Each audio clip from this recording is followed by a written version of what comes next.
ये love you शब्द जो है, ये भारत जोड़ो यात्रा के बाद जब मैंने कहा कि नफरत के बाजार में मोहब्बत की दुकान खोलनी है, तो ये तब से चला है। और अजीब सी बात है, क्योंकि ये बहुत जरूरी शब्द है, इसका सब लोग प्रयोग करते हैं, मगर राजनीति में ये शब्द गायब था। राजनीति में सिर्फ नफरत, हिंसा, गुस्सा, ये चीजें फैलाई जा रही थी। तो इसलिए हमने सोचा कि देखिए, अगर दूसरे साइड ने नफरत का ठेका ले रखा है, तो हम मोहब्बत का ठेका ले लेते हैं, और उसमें फायदा भी है। क्योंकि नफरत को आप जानते हो, भाई भाई से लड़ता है, नफरत को नफरत नहीं काट सकती है। सही बात है, गलत बात है? कोई आपसे नफरत करता है, आप उससे जाके और नफरत करो तो बात नहीं कटती, मगर कोई भी आपसे नफरत करे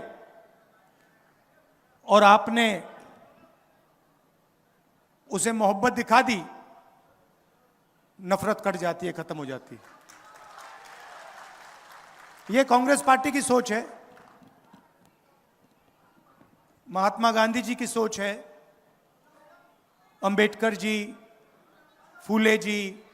महाराष्ट्र में तो लिस्ट है, अभी मैंने शुरू कर दिया तो मतलब 10-15 मिनट तो नाम लेने में लग जाएंगे। ये आपके खून में है। जब भी मैं यहां आता हूं, मैं आपको बताऊं, जब भी मैं आता हूं विदर्भ में कहीं भी, जैसे ही मैं महाराष्ट्र में आता हूं, आपके चेहरों पे, आपके दिल में कांग्रेस पार्टी की विचारधारा दिखती है। कहने की भी जरूरत नहीं होती, समझाने की भी जरूरत नहीं होती है। ये आप में नेचुरल है, डीएनए है, और ये नया नहीं है, ये हजारों साल से चल रहा है। ये हिंदुस्तान का संविधान है।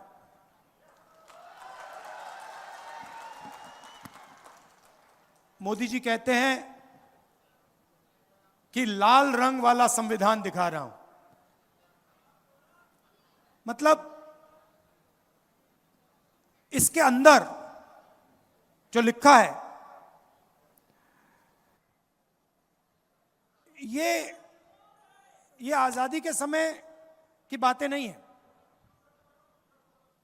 मैं आपसे पूछता हूं, क्या इस संविधान में फूले जी की सोच नहीं है? अंबेडकर जी की सोच है? बुद्ध भगवान की सोच है? नारायण गुरु, बसवना, इनकी सोच नहीं है क्या? तो ये हजारों साल पुरानी किताब है, हजारों साल पुरानी किताब है। इसके अंदर जो है, ये हजारों साल पुरानी सोच है। क्या शिवाजी महाराज ने इसके खिलाफ बात बोली थी क्या? जो शिवाजी महाराज कहते थे वो इसके अंदर है। संतों की सोच है, एकता है इसमें, मोहब्बत है इसमें, समानता है इसमें, हर धर्म का आदर है इसमें। इसमें कहीं लिखा हुआ है क्या कि हमें एक दूसरे को मारना चाहिए, गाली देनी चाहिए? इसमें लिखा है क्या? मुझे दिखा दो कहां लिखा है इसमें, मुझे दिखा दो इसमें कहां लिखा है कि गरीब लोगों को दबाया जाना चाहिए, किसानों को सही दाम नहीं दिया जाना चाहिए? इसमें कहां लिखा है? हाँ, तो प्रधानमंत्री जी ने इस किताब को, मैं गारंटी लिख के कह रहा हूं, प्रधानमंत्री जी ने इस किताब को पढ़ा तक नहीं है।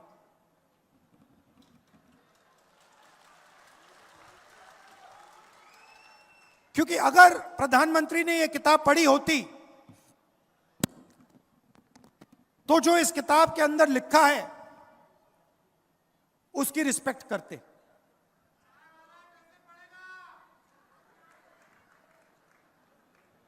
अब कॉन्स्टिट्यूशन से, संविधान से हिंदुस्तान की संस्थाएं निकलती हैं। इस किताब में लिखा है कि एक व्यक्ति को एक वोट मिलना चाहिए। इसमें लिखा है इलेक्शन होते हैं, हिंदुस्तान में लोकतंत्र है, इसके कारण है। और यह है तो अंबेडकर जी के कारण, गांधी जी के कारण, फूले जी, बुद्ध भगवान। और 24 घंटा नरेंद्र मोदी जी, आरएसएस के लोग इस पर आक्रमण करते हैं। इस पे कहीं लिखा हुआ है कि महाराष्ट्र को की सरकार को चोरी करना चाहिए? लिखा है कहीं इसमें कि एमएलए को पैसा देकर महाराष्ट्र की सरकार गिरानी चाहिए? इसमें लिखा है? तो जब इन्होंने महाराष्ट्र की सरकार को आपके हाथों से चोरी किया तो इन्होंने इसको कमजोर किया, हां या ना? जब ये अपने लोगों को हिंदुस्तान की सारी यूनिवर्सिटीज में वाइस चांसलर बनाते हैं तो इसको ये कमजोर करते हैं, मजबूत करते हैं? जब ये किसान को सही एमएसपी नहीं देते, जब ये अदानी और अंबानी जैसे लोगों का 16 लाख करोड़ रुपए कर्जा माफ करते हैं, इसको ये मजबूत करते हैं, कमजोर करते हैं? सीधी सी बात है। मुझे दिखा दो इसमें कहां लिखा है कि अदानी जी जैसे लोगों को 16 लाख करोड़ रुपए कर्जा माफ करके देना चाहिए? इसमें कहां लिखा है कि महाराष्ट्र से बड़े बड़े उद्योग लेकर दूसरे प्रदेशों में भेज देने चाहिए?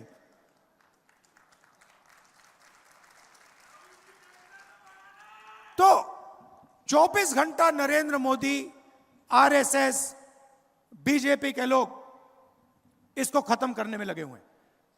सामने से नहीं बोल सकते, क्योंकि सामने से बोल दिया, गलती से भी बोल दिया तो फिर हिंदुस्तान की जनता एकदम उन पर टूट पड़ेगी। इसीलिए वो छुप छुप कर बंद कमरों में संविधान की हत्या करते हैं। क्या जब आपकी सरकार छीनी गई, जब विधायकों को करोड़ों रुपए दिए गए, उन्होंने वो काम बंद कमरों में किया या आपके सामने किया? बंद कमरों में किया ना।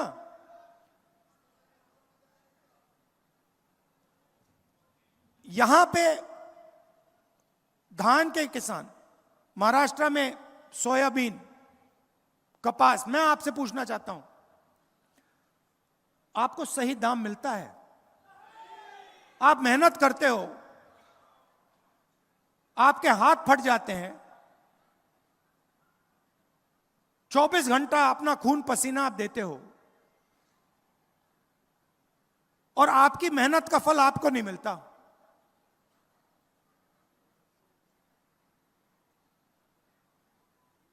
अदानी जी के हाथ नहीं फटते, मैंने हाथ कभी मिलाए नहीं है, मगर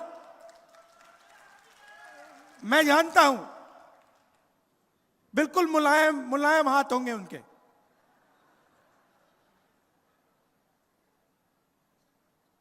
खेत में कभी शायद गए भी नहीं है,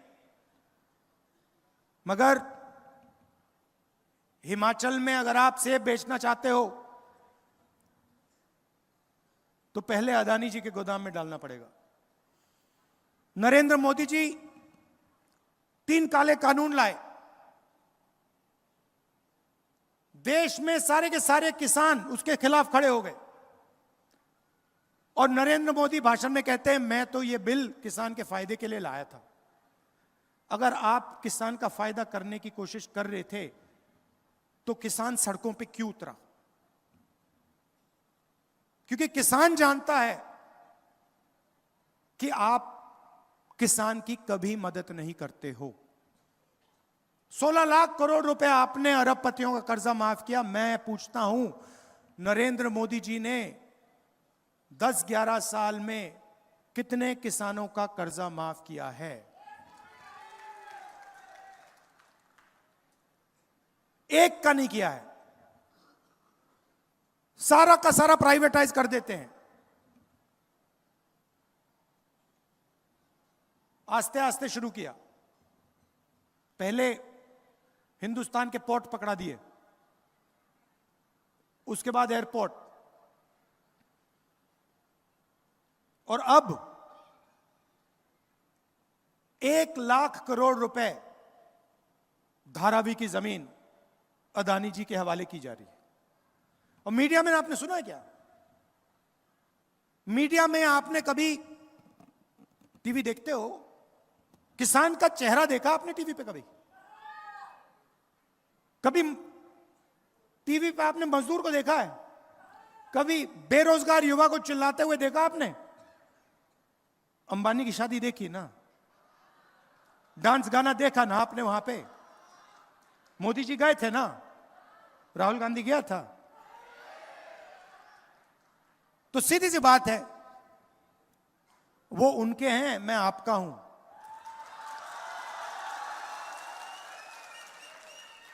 और आप देख लेना, आज शाम को मीडिया में, अदानी अंबानी वाली मीडिया में, मेरा भाषण आपको 10 सेकंड के लिए दिखेगा, और फिर 23 घंटे नरेंद्र मोदी, नरेंद्र मोदी, नरेंद्र मोदी, नरेंद्र मोदी।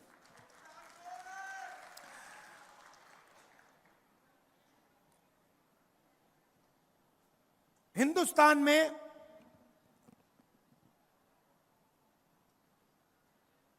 %15 दलित आबादी है, 8% आदिवासी हैं। आप जानते हो पिछड़े वर्ग के लोग कितने हैं? 15% दलित, 8% आदिवासी। आप मुझे बता सकते हो कितने हैं पिछड़े वर्ग के लोग? कोई नहीं जानता। कोई कहता है 52, कोई कहता है 50, कोई कहता है 55। सब जानते हैं कि ओबीसी पिछड़ा वर्ग काफी है, मगर कितने हैं कोई नहीं जानता। आप ओबीसी को, दलित को, आदिवासी को, माइनॉरिटी को जोड़ दो, 90% आबादी बनती है। 90%। हिंदुस्तान के कम से कम 50% ओबीसी वर्ग है।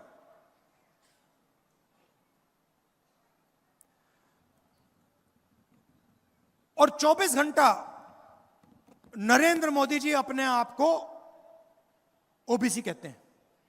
सुना आपने? ओबीसी, मैं ओबीसी हूं, जहां भी जाते हैं मैं ओबीसी हूं, ओबीसी का अपमान हो गया। सबसे बड़ा ओबीसी का अपमान मैं आपको बताता हूं। आप सब जीएसटी देते हो, सबसे ज्यादा जीएसटी हिंदुस्तान के गरीब लोग देते हैं, मतलब 90% देता है। जितनी जीएसटी हिंदुस्तान का सबसे गरीब व्यक्ति देता है, उतनी ही जीएसटी अदानी देता है। 1 लीटर पेट्रोल गरीब किसान खरीदता है, शर्ट पैंट गरीब किसान खरीदता है, ढाबे में गरीब किसान खाना खाता है, मिठाई की दुकान में गरीब मिठाई खरीदता है। जितनी जीएसटी वो देता है, उतनी ही जीएसटी अदानी देता है। मतलब सबसे ज्यादा जीएसटी पिछड़े वर्ग के जेब से निकलती है, दलितों के जेब से निकलती है, आदिवासियों की जेब से निकलती है। सच्चाई है ये। अदानी जीएसटी नहीं देता, आप देते हो। ये जीएसटी का पूरा पैसा हिंदुस्तान की सरकार के पास जाता है। और आपने देखा होगा, हर साल फाइनेंस मिनिस्टर आती है लोकसभा में, छोटा सा ब्रीफ केस लेके आती है, खोल देती है और बजट पेश करती है। देखा आपने? बजट जो आपका धन है वो बांटा जा रहा है, वो बजट है। बजट को 90 अफसर बनाते हैं। फाइनेंस मिनिस्ट्री में, डिफेंस मिनिस्ट्री में, फाइनेंस मिनिस्टर के ऑफिस में, प्रधानमंत्री के ऑफिस में 90 लोग बजट बनाते हैं। मतलब 90 लोग तय करते हैं कि हिंदुस्तान के पिछड़े वर्ग का, दलित का, आदिवासी का पैसा कैसे खर्च होगा। यह अंबानी का पैसा नहीं है, यह अदानी का पैसा नहीं है, यह आपका है। आप रोज देते हो, आपको शायद पता भी नहीं लगता। यह आपने शर्ट खरीदी 18%, जूते खरीदे 18%, खाना खाया 18%, किसान मेहनत कर रहा है 18%, फावड़ा खरीदा 18%, 20%, 28%, 15%, जाता रहता है, निकलता रहता है, अंत में वहां पहुंचता है। 90 अफसर डिसीजन लेते हैं। महाराष्ट्र को कितना पैसा आएगा, विदर्भा में कितने स्कूल बनेंगे, कितनी यूनिवर्सिटीज आएंगी, शिक्षा के लिए कितना पैसा जाएगा। 90 अफसर में से पिछड़े वर्ग की आबादी 50%, 90 में से 3 पिछड़े वर्ग के हैं। और अगर हिंदुस्तान की सरकार आपका पैसा खर्च करती है, पिछड़े वर्ग का पैसा खर्च करती है, 100 रुपए खर्च होते हैं, तो आपके ओबीसी अफसर 5 रुपए का निर्णय लेते हैं। यह है ओबीसी का अपमान। आपकी आबादी 50%, आपकी भागीदारी 5%, यह सच्चाई है। दलित अफसर, आपकी आबादी 15%, 100 रुपए का निर्णय होता है, आप 1 रुपये का निर्णय लेते हो। आपकी भागीदारी 15%, 100 रुपए में से 1 रुपया आपका। और आदिवासी भाई, उनकी आबादी 8%, भागीदारी 100 रुपए में से 10 पैसे। भागीदारी 100 रुपए में से 10 पैसे उनके। तो अगर आप पिछड़ों को, दलितों को, आदिवासियों को जोड़ दो, 100 रुपए खर्च होते हैं, 6 रुपए 10 पैसे का निर्णय आप लोग लेते हो। यह है असली अपमान। इसीलिए मैं हर स्पीच में कहता हूं, और लोकसभा में मैंने कहा है कि लोकसभा में कांग्रेस पार्टी 2 काम तो करके दिखाएगी। पहला काम, जाति जनगणना, कि इस देश के हर दलित को, हर आदिवासी को, हर पिछड़े वर्ग के व्यक्ति को पता लग जाए कि उसके जेब में से कितनी चोरी हो रही है और कैसे हो रही है।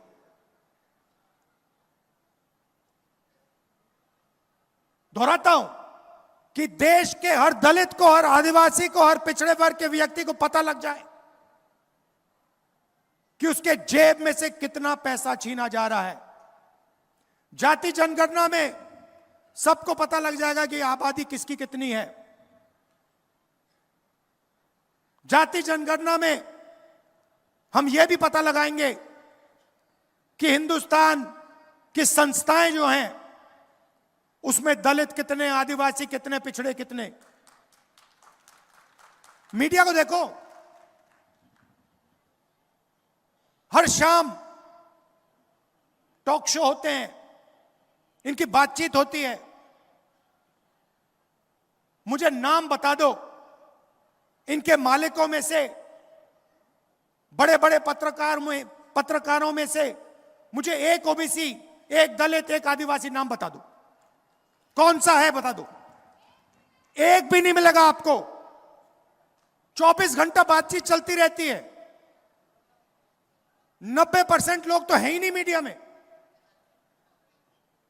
हिंदुस्तान की सबसे बड़ी कंपनियों की बात करो, 200 सबसे बड़ी कंपनियों की लिस्ट निकालो, उनके मालिकों की लिस्ट निकालो, मुझे दिखा दो उनमें ओबीसी कौन है, दलित कौन है, पिछड़े वर्ग का आदिवासी कौन है। कोई नहीं है, एक नहीं है।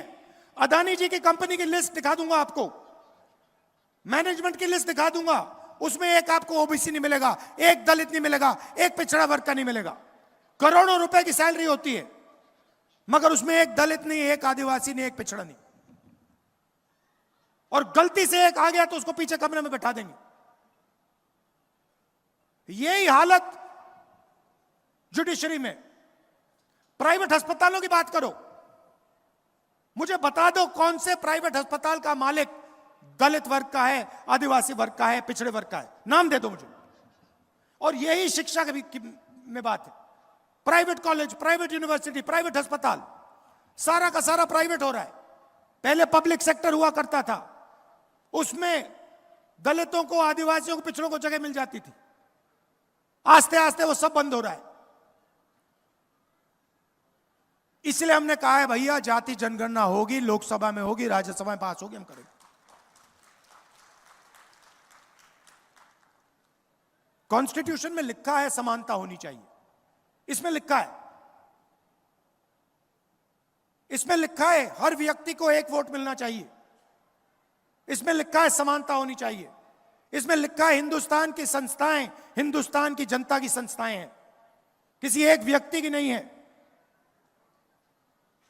तो पहला काम जाति जनगणना, दूसरा काम ये जो 50% का बना रखा है, रिजर्वेशन का लिमिट लगा रखा है, इसको तोड़ के हम अलग कर देंगे, परे कर देंगे। हमें 90% वाला हिंदुस्तान चाहिए, जिसमें किसानों की रिस्पेक्ट हो, मजदूरों की रिस्पेक्ट हो, छोटे व्यापारियों की रिस्पेक्ट हो। आज 20-25 लोगों के पास हिंदुस्तान का पूरा धन है। छत्तीसगढ़ में हमने सरकार बनाई, हमने पहले ही वायदा कर दिया कि हम धान के लिए छत्तीसगढ़ के किसान को 3,000 रुपए देंगे, खत्म। और फिर चेक कर लो छत्तीसगढ़ के लोगों से जाके पूछ लो मिला या ना मिला। कर्नाटक में हमने कहा कर्जा माफ होगा, महालक्ष्मी योजना होगी, महिलाएं बस में फ्री जाएंगी, पता लगा लो हुआ या नहीं हुआ। तो मैंने मन बना लिया है, जितना पैसा नरेंद्र मोदी अरबपतियों को देगा, उतना पैसा हम महाराष्ट्र के किसानों को, मजदूरों को, गरीबों को देंगे। इसीलिए हमारी पहली योजना, यहां जो महिलाएं आई हैं आप अच्छी तरह सुन लीजिए, महालक्ष्मी योजना, हर महीने 3,000 रुपए आपके बैंक अकाउंट में खटाखट अंदर। और महाराष्ट्र में जब आप बस में जाएंगी, आपको अपने जेब से 1 रुपया नहीं देना पड़ेगा। किसानों को 3 लाख रुपए तक का कर्जा माफ होगा, और चाहे वो, और आपकी प्रोक्योरमेंट होगी तो एमएसपी पे आपकी प्रोक्योरमेंट होगी। मैं जानता हूं कि चाहे धान के किसान हो, कपास या सोयाबीन, मैं जानता हूं आपके साथ क्या होता है, आपको सही दाम नहीं मिलता है। हमारी पूरी कोशिश होगी कि चाहे वो धान के किसान हो, सोयाबीन के किसान हो, कपास के किसान हो, आपको मार्केट में सही रेट मिले। हर गरीब व्यक्ति को 25 लाख रुपए का हेल्थ इंश्योरेंस हमारी सरकार देने जा रही है। जैसे मैंने कहा, सारे के सारे अस्पताल इन्होंने प्राइवेट कर दिए हैं। स्टेंट लगानी पड़ती है, इलाज करवाना पड़ता है। गरीब किसान हो, मजदूर हो, बेरोजगार युवा हो, लाखों रुपए लग जाते हैं। इसलिए हमारी योजना आपको 25 लाख रुपए तक हेल्थ इंश्योरेंस में ऑपरेशन करवाने के लिए, इलाज करवाने के लिए देगी। और आखिरी बात, नरेंद्र मोदी जी ने पूरे देश में बेरोजगारी फैला रखी है। ये इन्होंने जो नोटबंदी की, ये जो गलत जीएसटी इन्होंने लागू की, अरबपतियों का 16 लाख करोड़ रुपया इन्होंने कर्जा माफ किया है। इससे हिंदुस्तान की रोजगार की जो रीढ़ की हड्डी थी, ये टूट गई है। ये सच्चाई है। अदानी जी, अंबानी जी देश को रोजगार नहीं दे सकते हैं। देश को रोजगार छोटे व्यापारी, स्मॉल और मीडियम बिजनेस चलाने वाले, ये लोग देते हैं। और इन सब को नरेंद्र मोदी जी की पॉलिसीज ने खत्म कर दिया है। आज हालत यह है कि हिंदुस्तान अपने युवाओं को रोजगार नहीं दे सकता है। इसीलिए